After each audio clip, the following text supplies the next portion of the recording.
My name is Ginevra Boatta, and I'm the representative for the War Monuments Fund in Cambodia. Today, I will be your guide in an adventure to discover some of the most incredible sites in the Angkor Archaeological Park, and we will also learn about WMF's critical impact for the preservation of these temples and how this contributed to the rebirth of Cambodia. At the end of the 80s, Cambodia was reopening to the world after 2 decades of isolation, political turmoil, and social conflicts. At the same time, looting was rampaging. Most temples were left abandoned and the forest was regaining space. And most of the educated people, archaeologists, architects, and others, had either left the country or were eliminated during the brutal regime of the Khmer Rouge. And likewise, skilled workforce was lacking. So it is at that time that WMF came to Cambodia for a first mission at the end of 1989 and came as one of the first non-profit organizations to Cambodia to contribute to the preservation of the temples. It became clear at that point that the only way to guarantee the preservation of the temples for future generations was to recreate this missing generation of heritage professionals. So it is then that WMF went to the Royal University of Fine Arts, newly reopened in Phnom Penh, and select a small group of students from the faculties of architecture and archaeology and brought them to Angkor. Here, they were trained by some of the best specialists in heritage preservation. And likewise, local workforce from the surrounding communities were trained specifically for heritage preservation. And their first learning ground was a Preah Khan. So let's go and discover it.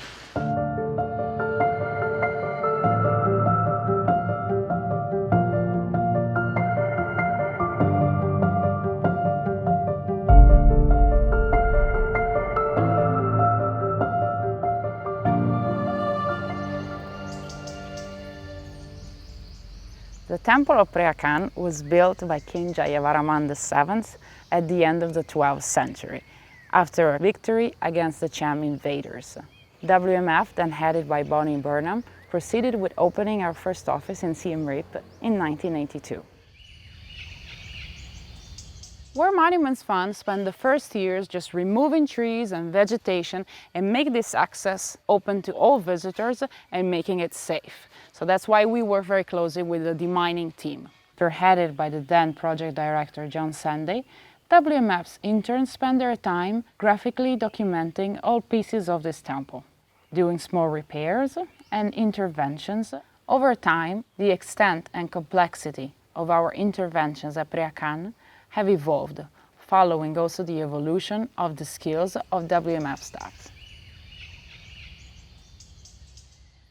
This temple is just huge. Since 2014, our project engineer, Pirum, is conducting a structural assessment of the whole site. So he's looking at every little section of this place and assessing the structural conditions. And then everything is put into a master plan and he decides whether there is a priority for intervention or not.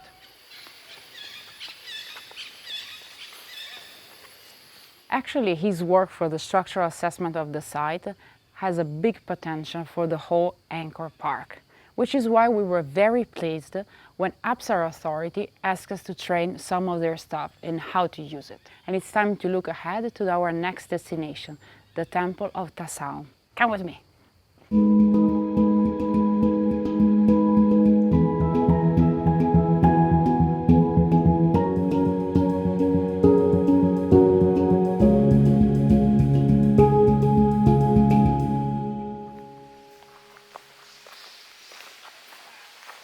Much smaller in scale than Preah Khan, the Temple of Ta Saum is a very fine example of Jayavarman VII's temples. Our visit here today will be very short, but I still wanted you to come and see Ta Saum because it holds a special place in the history of the War Monuments Fund at Angkor. So after WMF's team was very much trained at Preah Khan, then Ta Saum was the first place where they could actually work with very, very little international supervision. So most of the works conducted here are probably fairly simple and small, but they were very important in boosting the self-confidence of our team. And this was very much needed before undertaking the next step of work at Angkor Wat. From archaeological excavation to documentation to stabilization projects, WMF worked at Tassaum since 1999. So our works include, for instance, the North Gopura 1 and its stabilization of the towers. Let's see more. One of the most important interventions WMF conducted at the Temple of Tassaum is certainly the clearing of the courtyards. So imagine a pile of rubble all over this courtyard. So clearing these blocks allow us on one side to guarantee for visitors access. And at the same time, with these original stones, we were lucky enough to be able to reassemble some of the original frontons, like the one that is just behind me now. We are now at the East Gopura 3, so we got to the other side of the Temple of Tassaum. And I wanted you to come here to appreciate this huge strangler fig tree that has grown on top of the Gopura. But so, as you can imagine, a tree like this can have a certain load. So even though we cannot, at this stage, remove them, we have to manage them, which means we need to trim them when necessary.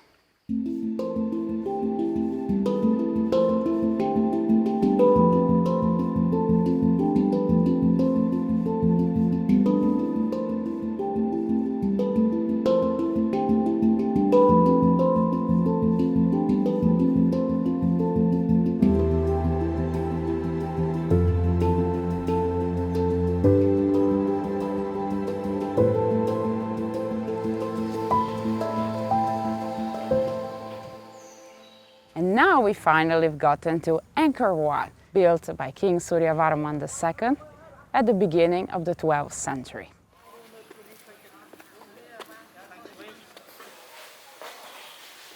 I'm glad we finally arrived to the churning of the Sea of Milk Gallery. You should know that Angkor Wat is one of the only 3 temples in the whole country which brought us so many carvings telling us about the system of beliefs of the Khmer ancestors and also their daily life.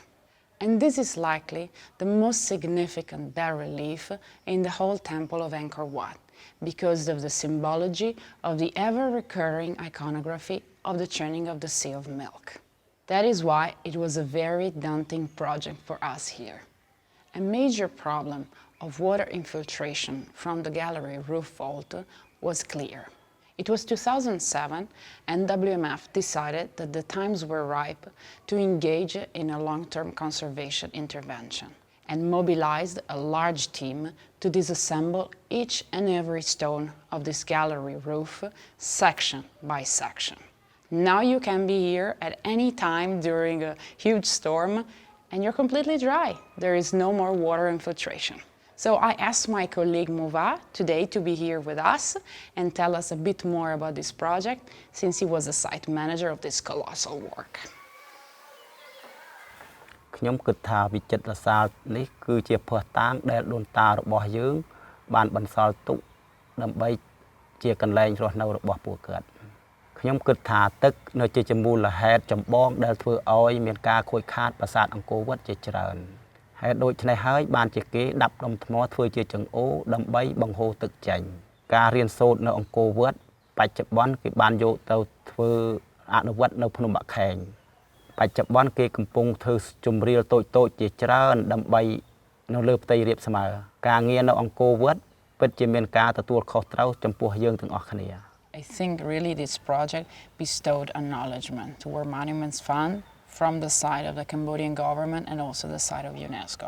What was your family, what were your kids thinking of you when you were working here at Angkor? ចំពោះគ្រួសារខ្ញុំកូនខ្ញុំគាត់មានមោទនភាពណាស់ដែលមានឪពុកខ្លាចជាជាងជួសជុលអង្គរ The stabilization and restoration project was completed in 2012. So prepare for a pickup ride to Phnom Bakhine.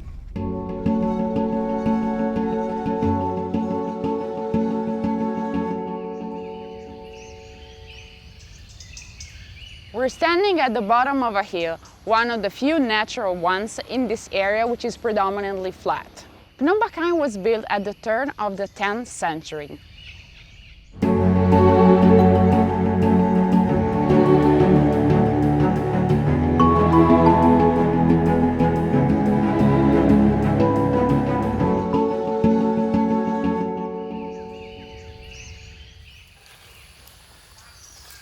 Phnom Penh, the Temple Mountain, is built around a bedrock, so the original rock of the hill.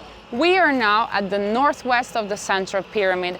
Here, sections of the original wall have collapsed, leaving the bedrock, just next to me, completely exposed. So it's a good spot to observe the original conditions of the bedrock before intervention. Why has the wall collapsed in the first place? You can easily understand that rainwater here plays a certain role. So imagine over 1,000 years of exposure to the water. Imagine that throughout time, blocks, pavers were displaced, moved from their original position, even slightly. And this has brought in more entryways for water to come in and affect the conditions on the underlying bedrock, accelerate its decay into soil. Let's discuss the repair method, which is a result of a long work of coordination and discussion among all the specialists from Apsara World Monuments Fund and UNESCO involved with this project. The repair method follows two directions mainly: stabilization of the bedrock foundation and two, waterproofing of the terraces. For the portions of bedrock foundations which are missing, we use either laterite or sandstone as an infill material. Then the new foundations are leveled and given a slight pitch between 2 and 3%. We then continue with the waterproofing measures by installing a PVC waterproofing membrane, and then we continue with reassembling the stone wall. No wonder this is a very special place for sunset goers. It's the highest place in the area. Everyone who comes to this temple just comes for the sunset, so around 4 p.m. And now I have invited our colleague Vatana to join us for a few questions. Can you tell us a bit more about WMF's employees in Cambodia? WMF right now is made up more than 100 people, and everyone is Cambodia except you. Our working approach has been always to encourage them to step up on their job. WMF also give the good working condition too, such as year-round employment, raise, other benefits of the insurance, retirement, etc.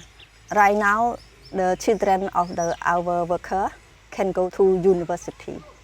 Our team is called to international other team in Angkor to train them with the professional skill. What you describe really talks about how WMF's training, WMF team is having an impact in Angkor, in Cambodia, and around Southeast Asia. We have been teaching transferable skills, which is, skills that can be applied in other industries, such as construction. If you think about installation of the lead sheets, installation of waterproofing membrane, troubleshooting, maintenance of crane and generator, and many others. So when I think about the future of this program, the future of the people who work with us, I think we really needed that. We do have nurtured a generation of heritage professionals. I strongly believe that it did contribute to the rebirth of Cambodia because of the important skills that we taught to our team, and because we could employ them year-round for this many years. Thank you, Vatana. And thanks to you for taking part to this virtual tour of WMF's projects at Angkor. Most importantly, thank you for your support. And now I hear there's some noise coming from the east side. Vatana, come with me. Let's see what's cooking up at down there.